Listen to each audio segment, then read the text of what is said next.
market volatility has already been elevated in the last 2 or 3 trading days in particular, and that will likely remain the case. It's very hard to price these types of events. We're not very familiar with this. It's very hard to predict. So what you also see in this type of environment is that liquidity tends to decline in markets, and that exacerbates the volatility.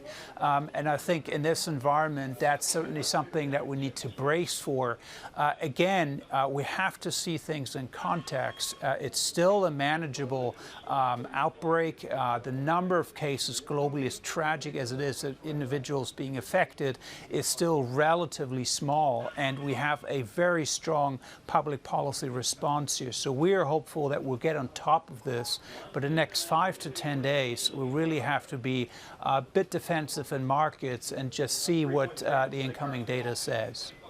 Well, talking about being defensive in markets, Fred, I just want to point out that the US Treasury yield on the 10-year US note falling to a record low of 1.3005 just in the last few moments. Of course, this in line with what we're seeing on the US futures picture as well, this rotation out of equities, US futures indicating markets there likely to be hit hard again tonight.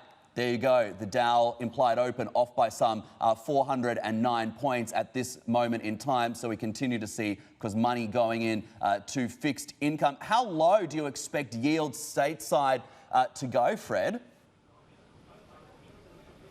Well, actually, we think probably we're past our medium-term targets, even 10-year treasuries. But in the short term, really, you see market reaction, you see risk aversion come in, benefits the dollar, benefits gold, it benefits U.S. treasuries, and certainly risk assets from credit to equities are going to be negatively impacted. I think that fundamentally, we're looking at probably a base scenario of 1.5 of U.S. treasuries. We overshot this now.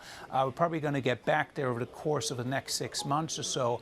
But in the very short term, you've got to be careful in terms of picking bottoms here because it could become potentially more volatile in the next few trading days, exacerbated by lack of liquidity. I think that's very important. So long-term investors need to kind of be a bit patient here and see how things play out. Don't rush in necessarily to go bargain hunting.